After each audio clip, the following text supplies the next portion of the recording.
I hadn't thought about Rachel in months, maybe longer. After all, I had made it my mission to forget her. But standing in my kitchen, staring at her name flashing on my phone screen, I felt a surge of emotions that hit me like a wave, knocking the air from my lungs. Rachel.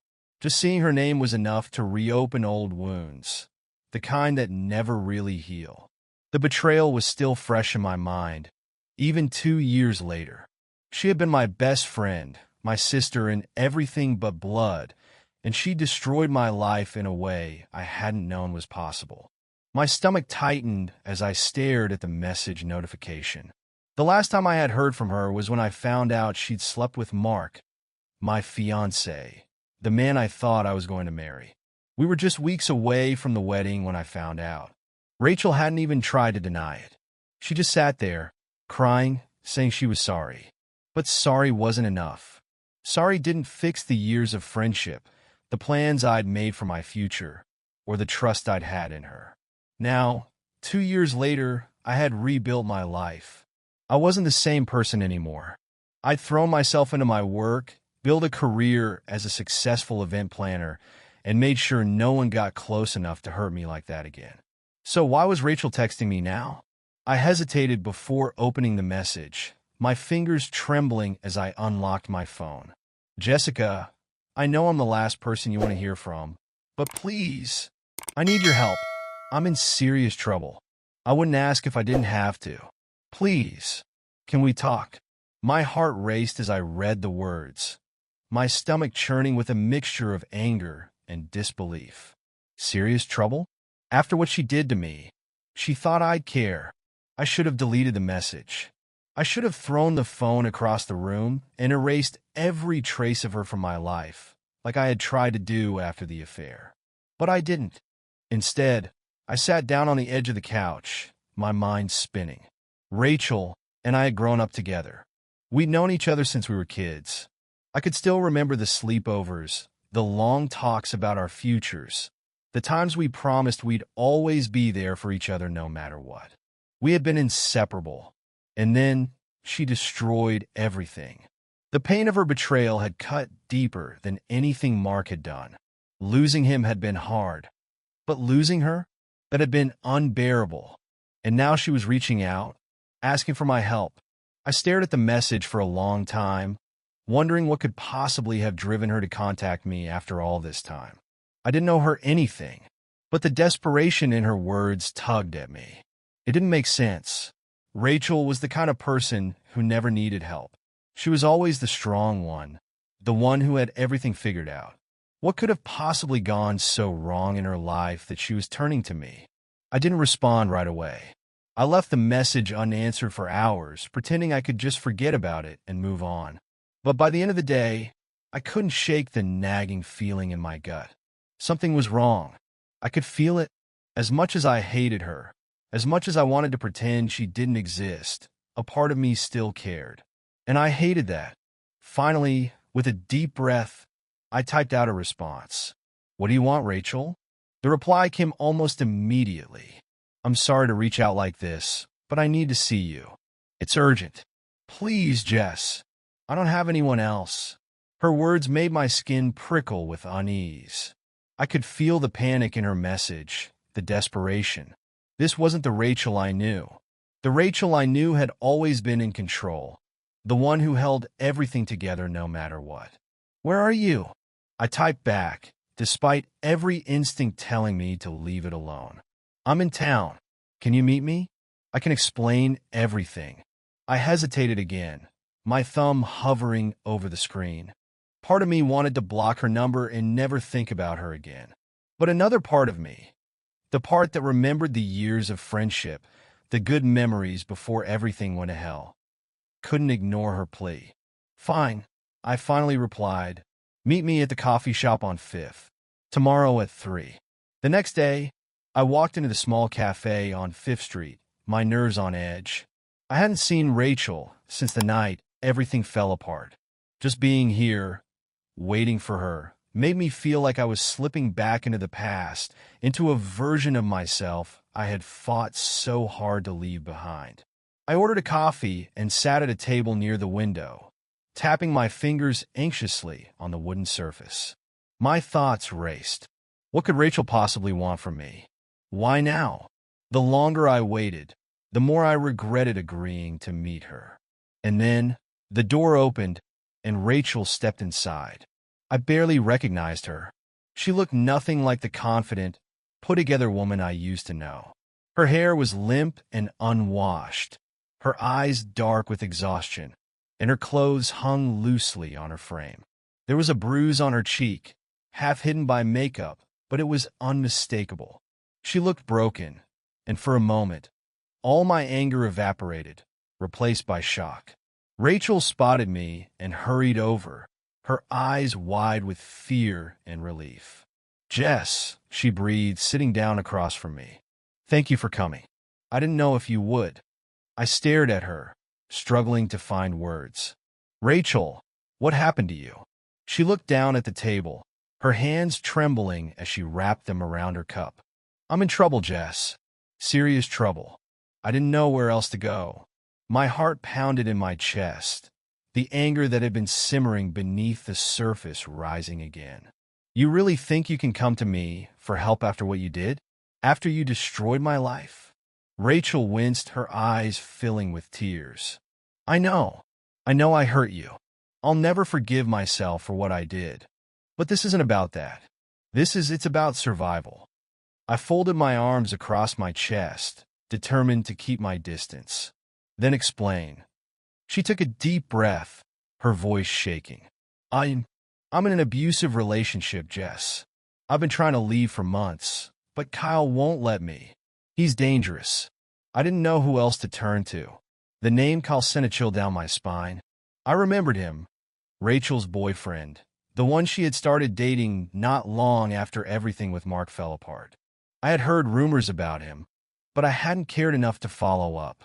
Now, looking at her, it was clear that things had gone far worse than I had ever imagined. I wanted to tell her to leave. I wanted to tell her that after what she did to me, I didn't know her anything. But as I looked into her eyes, saw the fear, the desperation, I couldn't turn away. "Why didn't you leave sooner?" I asked, my voice softer than I intended. Rachel shook her head, tears spilling down her cheeks. "I tried, but he watches everything I do. He controls my money, my phone, everything. I'm trapped, this. And now, I think he knows I'm trying to get away. I'm scared he's going to kill me." Her words sent a chill through my body. The cafe seemed to close in around us, the noise of other customers fading into the background. I stared at her, trying to reconcile the broken woman in front of me with a friend who had once betrayed me so completely. "Why me?" I asked finally, my voice barely above a whisper. "Why come to me, after everything?" She wiped at her tears, her hands shaking. "Because you're the only person I know who's strong enough to help me. I don't deserve it, I know that, but you're all I have, Jess. Please, I don't want to die." Her words hung in the air, thick with the weight of everything that had come between us. I could feel my heart pounding in my chest, torn between the anger I still felt and the compassion I couldn't ignore. I wanted to walk away. I wanted to tell her that she was on her own, that she had burned that bridge the moment she betrayed me. But deep down, I knew I couldn't, because no matter what she had done, no one deserved to go through what she was going through. Not even Rachel. Would you be able to help someone who betrayed you, even if their life depended on it? Could you look past the hurt for the sake of someone else's survival? Let me know what you think. I spent the entire night trying to convince myself that I was making a mistake, that helping Rachel was the wrong decision, that I should just walk away and let her deal with the mess she'd gotten herself into. After all, she had left me to pick up the pieces of my life when she ruined it. Why should I be the one to save her now? But no matter how hard I tried, I couldn't shake the image of her sitting across from me in that cafe, broken, bruised, and terrified. She was a shadow of the woman I used to know, and as much as I hated her for what she did, I couldn't ignore the fear in her eyes.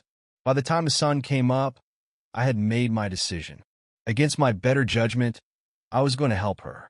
Rachel showed up at my apartment the next afternoon. I had texted her the address with a short message. Come at 4. We'll figure this out.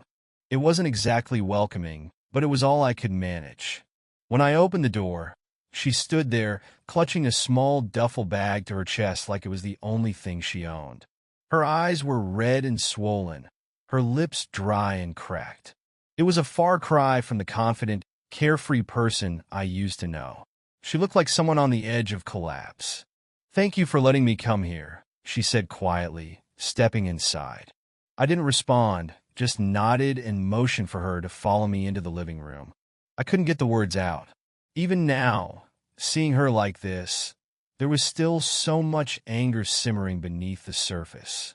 A part of me was screaming to turn her away, to remind her of what she had done to me. But the other part of me, the part that remembered the years of friendship before everything went wrong, couldn't bring itself to push her out. "I don't know how long I can stay," Rachel said, glancing around nervously as she set her bag down by the couch. "Kyle doesn't know where I am right now, but I can't risk him finding me. He's been watching me for weeks."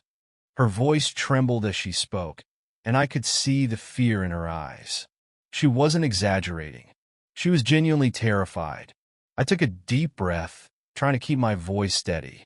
"What exactly are you dealing with, Rachel? I need to know everything if I'm going to help." Rachel sat down, her hands fidgeting nervously in her lap. She didn't meet my gaze, and for a moment, I wondered if she would shut down, refuse to talk. But after a long pause, she began to speak. "Kyle wasn't always like this," she started, her voice barely above a whisper. "At first, he was charming, sweet. He made me feel wanted, especially after everything with you and Mark. He seemed like the perfect distraction, someone who could help me forget about what I'd done. But then things changed. He got possessive, controlling. At first, it was little things, checking my phone, asking who I was with. But then it got worse. He started isolating me from my friends, controlling my money. He always had to know where I was, what I was doing." Rachel paused, her voice breaking as she swallowed hard. "The first time he hit me, I thought it was a one-time thing. I convinced myself that it was my fault, that I had pushed him too far. But it wasn't. It only got worse. And now I'm scared he's going to kill me if I don't leave." Her words sent a chill down my spine.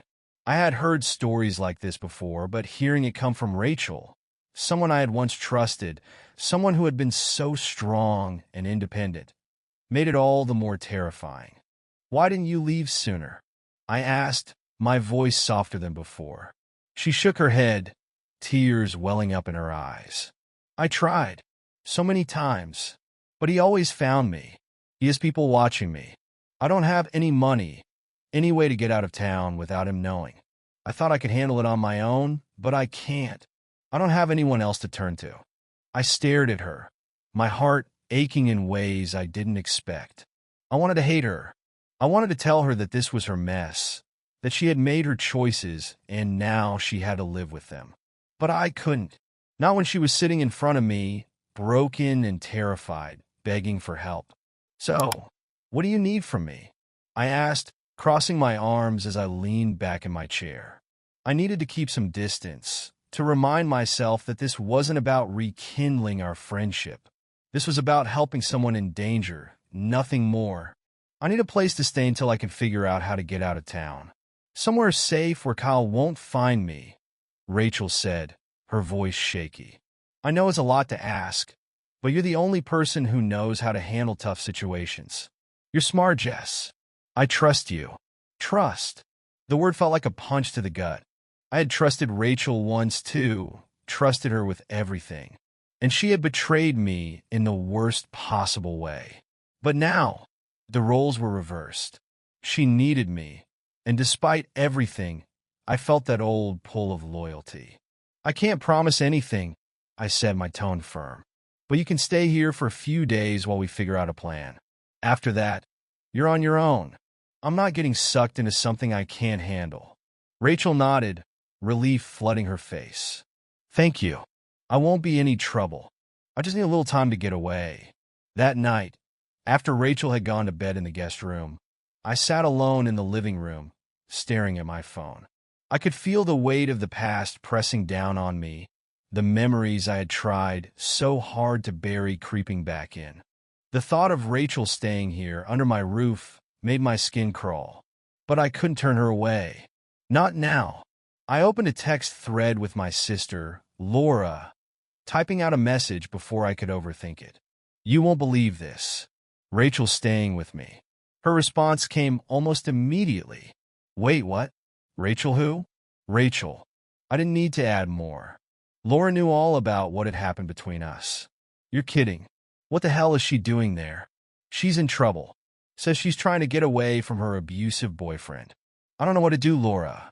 There was a long pause before Laura's reply came through. "You don't owe her anything, Jess. She hurt you. She wrecked your life. Don't forget that." "I know," I typed back.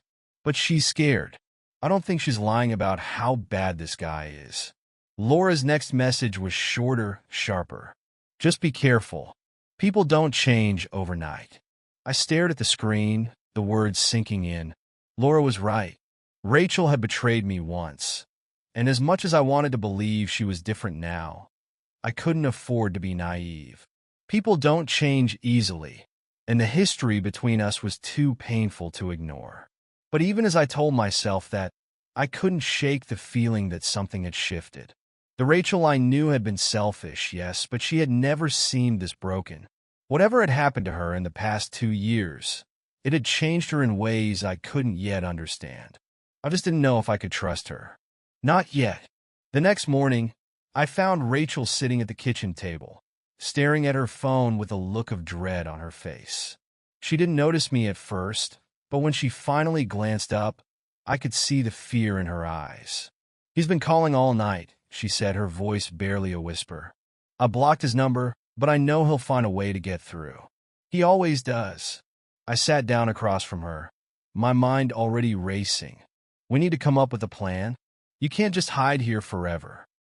Rachel nodded, her hands trembling slightly as she set her phone down. "I know. I've been looking into shelters, places that can help women in situations like mine. But I'm scared he'll follow me there." I leaned back in my chair, thinking through the options. "You need to disappear for a while. Somewhere far enough away that he won't be able to track you." She swallowed hard, her voice trembling. "I don't have any money, Jess. He's controlled everything for so long. I can't even afford a bus ticket out of town." I sighed, the weight of her situation settling over me.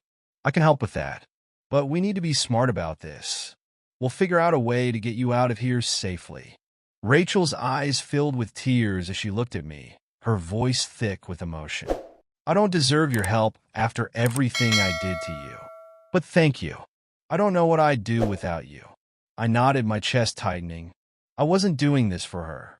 I was doing it because I knew what it felt like to be trapped, to feel like your life was spiraling out of control. And despite everything, I couldn't let Rachel face that alone. But as I looked at her, broken and scared, I couldn't help but wonder if I was getting in over my head. Helping her escape was one thing, but letting her back into my life? That was something else entirely. Reader engagement. Could you offer someone a second chance after they betrayed you? How far would you go to help them if they were in danger? Let me know your thoughts. The next few days were tense. Rachel stayed holed up in the guest room, her phone off, afraid that Kyle would find a way to trace her. I kept my distance, torn between anger and pity, trying to figure out what my role in this situation really was. I was helping her, yes, but the resentment from the past still simmered, just below the surface. The nights were the worst. I'd lie in bed, staring at the ceiling, replaying everything Rachel had done. Her betrayal with Mark felt as fresh as the day I'd found out. She had slept with him, my fiancé, weeks before our wedding. The memory of the hurt, the humiliation, clawed at me in the dark. And now, she was back in my life, asking for my help. I still couldn't wrap my head around it. I didn't know if I could forgive her, but I also couldn't let her fall back into the hands of an abuser. That much, at least, was clear. One afternoon, I sat at the kitchen table with my laptop open, researching shelters and domestic violence organizations that might be able to help Rachel. My coffee had gone cold, and my mind was running in circles. I couldn't focus. Rachel entered the kitchen, her movements tentative, as if she was afraid I'd change my mind and throw her out. She looked exhausted, her eyes sunken and her shoulders hunched. "Any luck?" she asked, sitting down across from me. "I've found a few places that could help," I said, not looking up from the screen. "They're farther out of town, in case he's still looking for you." She nodded, wringing her hands in her lap. "Thank you. I don't know how I'm going to repay you for all of this." I finally looked up at her, my eyes hard. "You can't. This isn't about repayment. I'm just trying to help you get out of this mess." Rachel winced, her eyes filling with regret. "I know, and I don't deserve it after what I did. I'm sorry. Yes. I'm so sorry for everything." I let out a harsh laugh, bitterness rising in my throat. "Sorry doesn't fix anything, Rachel. You ruined my life. You destroyed my trust, my engagement, my entire future. And now you think an apology will make up for that?" She blinked back, tears, her voice breaking. "I wasn't in a good place back then. It's not an excuse, but I was a mess. Mark, he wasn't just a fling. I thought I was in love with him. I didn't think about how much I was hurting you." "You didn't think?" I snapped, slamming my laptop shut. The anger I'd been holding in for years surged forward. "You didn't think about how I'd feel? How it would wreck me? We were supposed to be best friends, Rachel. I trusted you with everything. And you betrayed me in the worst way possible. You made me look like a fool." Rachel's eyes filled with tears, and for a moment, I thought she might break down completely. But she held it together, wiping her eyes with the back of her hand. "I know I can't take it back. I hate myself for what I did, but I was going through my own issues. I was lost, and I made terrible decisions. I'm not that person anymore. I swear." I stared at her, my mind racing. I wanted to believe her, wanted to believe that she had changed. But after everything, how could I? The betrayal had been too deep, too personal. And now, even though she was sitting here, bruised and broken, asking for help, I wasn't sure if I could trust her again. "I'm not doing this for you," I said finally, my voice cold. "I'm doing this because no one deserves what you're going through with Kyle. But don't think for a second that this means I forgive you. Because I don't." Rachel nodded, her face crumpling in pain. "I understand." That night, I was awoken by the sound of Rachel crying in the guest room. The thin walls couldn't block out the sound of her sobs, and I lay in bed, torn between sympathy and anger. She was suffering now, sure, but that didn't erase what she had done. It didn't fix the years of friendship she had thrown away like it meant nothing. I finally got up, unable to stand the sound any longer. I stood in the hallway for a moment, debating whether to knock on her door. Part of me didn't want to comfort her. Part of me wanted her to feel the weight of her mistakes. But another part of me, the part that still remembered the good times we shared, couldn't ignore her pain. I knocked softly, opening the door a crack. "Rachel?" She sat up in bed, wiping her eyes quickly. "I'm sorry. I didn't mean to wake you." I stepped inside, feeling awkward and unsure. "It's fine. I just wanted to check on you." Rachel nodded, her face pale and tear-streaked. "I'm okay. I keep thinking about how I ended up here.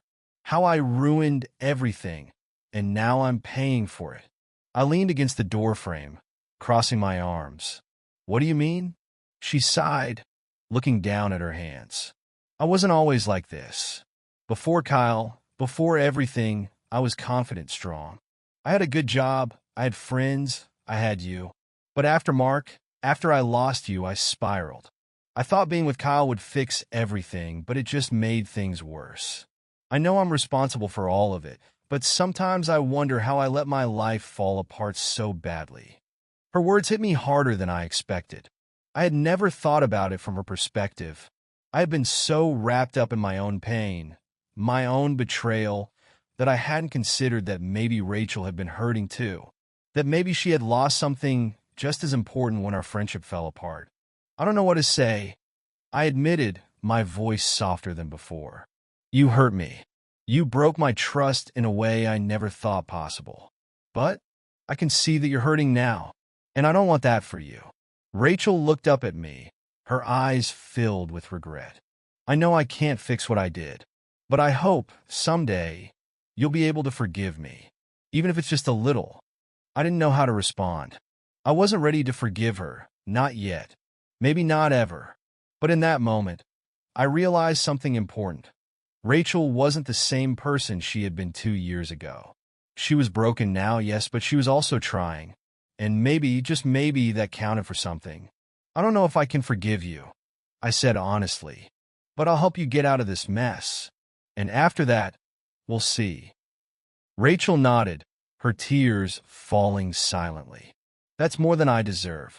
Thank you. The next morning, we started putting our plan into action. I called the domestic violence shelter I'd found and explained Rachel's situation. They agreed to take her in, offering her a safe place to stay while she figured out her next steps. We packed her things in silence, the air between us heavy with unspoken emotions. But as we were loading the car, a chilling sense of dread washed over me. I noticed a man standing across the street, his eyes fixed on us. My heart skipped a beat as I realized who it was. Kyle. I froze, my pulse racing. Rachel noticed him too, her face going pale. Jess, she whispered, her voice trembling. That's him. Kyle took a step forward, his eyes locked on Rachel, a cruel smile playing on his lips. He was watching her like prey, and I could see the fear in her eyes. Get inside, I hissed, pulling her toward the door. Now! We rushed back into the apartment, slamming the door behind us. My heart was pounding in my chest as I locked it, my hands trembling. I could hear Rachel's breathing, shallow and panicked, as she sank to the floor. He found me, she whispered, her voice shaking. He always finds me. I leaned against the door, my mind racing. This was more dangerous than I had anticipated. Kyle wasn't going to let her go without a fight. And now I was involved. I'm calling the police, I said, grabbing my phone. No, Rachel protested, grabbing my arm. That'll make it worse. He'll just get more aggressive. He's done it before. I shook my head, feeling the weight of her fear pressing down on me. Rachel, this is serious. He's stalking you. We can't just wait for him to make the first move. Rachel's eyes filled with tears, but she nodded, realizing there was no other option. As I dialed 911, I couldn't help but feel the gravity of the situation sinking in. I had wanted to help Rachel from a distance, to stay detached, but now Kyle had made it personal. And I knew, deep down, that the danger was far from over. Have you ever had to make the difficult decision to help someone, even though they hurt you? What would you do in Jessica's situation, now that the danger is real? Let me know your thoughts. The sound of my own heartbeat filled my ears as I waited for the police to arrive, my phone still clutched in my trembling hand. Rachel was pacing in the living room, her face pale, hands shaking. Outside, Kyle was still somewhere, waiting, watching. The tension in the air was thick, suffocating, like we were trapped in a game where every move could be our last. Jess, what are we going to do? Rachel whispered, her voice barely audible, her eyes darting toward the window. We'll wait for the police, I said firmly, trying to keep my voice steady despite the fear crawling up my spine. They'll get rid of him. Rachel nodded, but didn't look convinced. She collapsed onto the couch, hugging herself tightly as if trying to keep her body from unraveling completely. You don't know Kyle. He doesn't stop. He'll wait until the police leave, then come after me again. Her words sent a chill through me. I hadn't realized just how relentless Kyle was, how deep his control over Rachel had gone. But now, seeing the fear in her eyes, I understood. He wasn't just an abusive ex. He was a predator. The doorbell rang, and we both jumped. That has to be the police, I said, hurrying to the door. I glanced through the peephole and saw 2 officers standing on the porch. I let out a shaky breath and opened the door. Ms. Walker? One of the officers asked. Yes, that's me. Come in. I stepped aside, letting the officers into the apartment. He's still out there.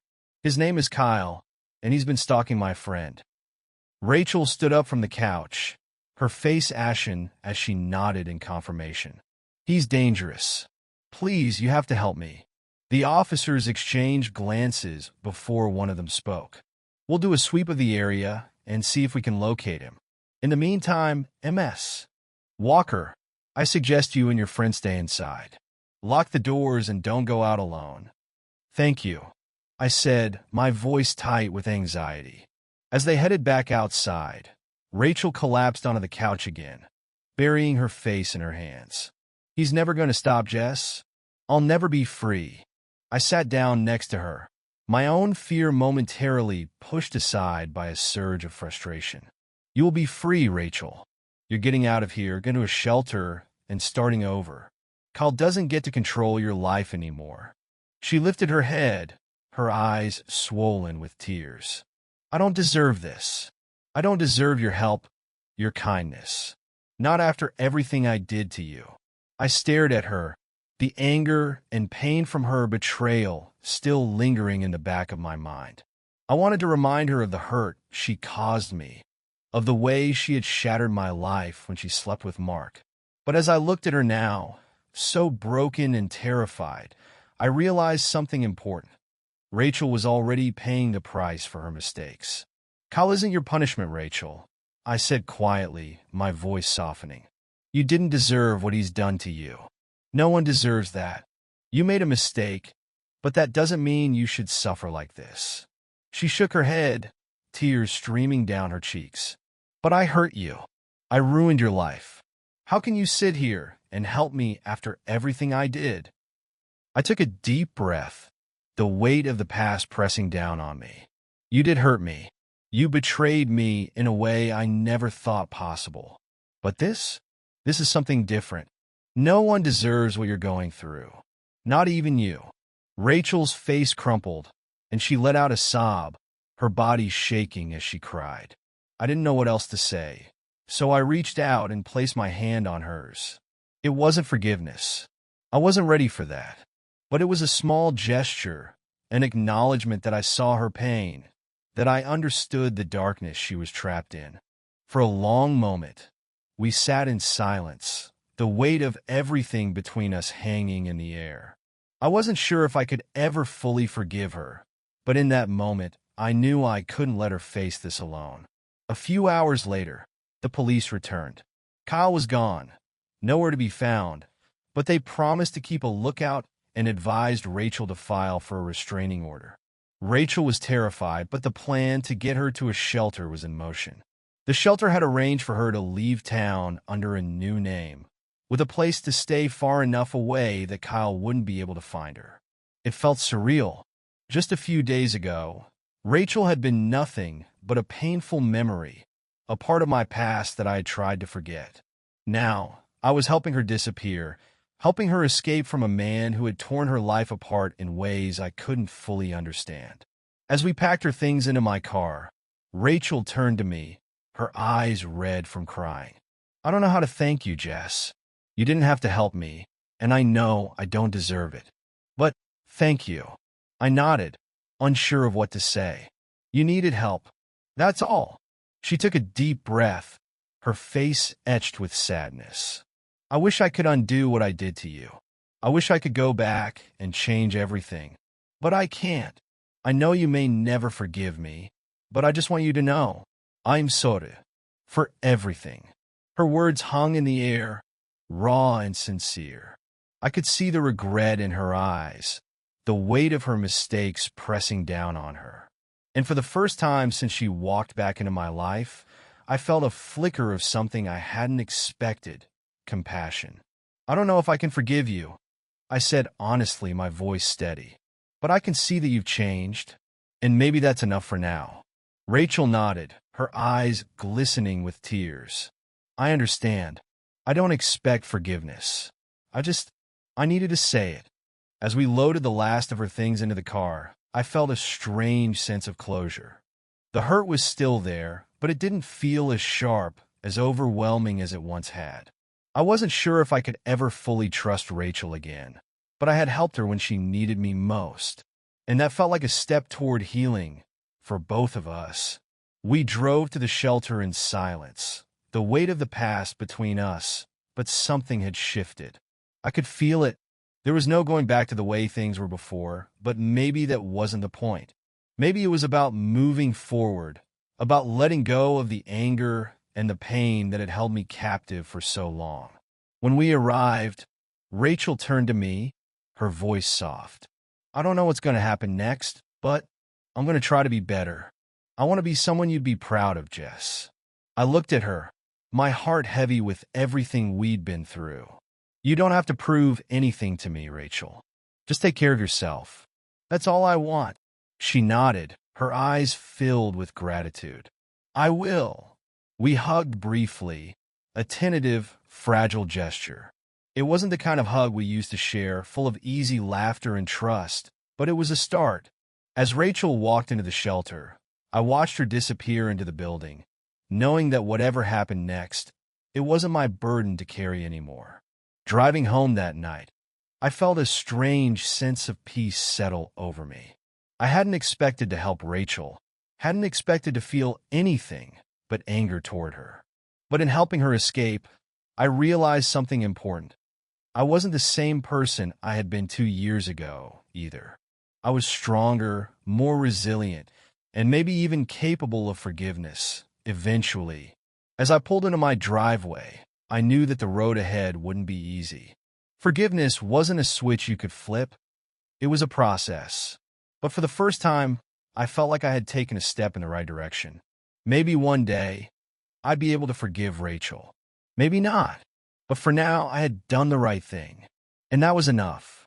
Would you be able to forgive someone who betrayed you, even if they showed genuine remorse? How would you handle the situation if you were in Jessica's shoes? Share your thoughts.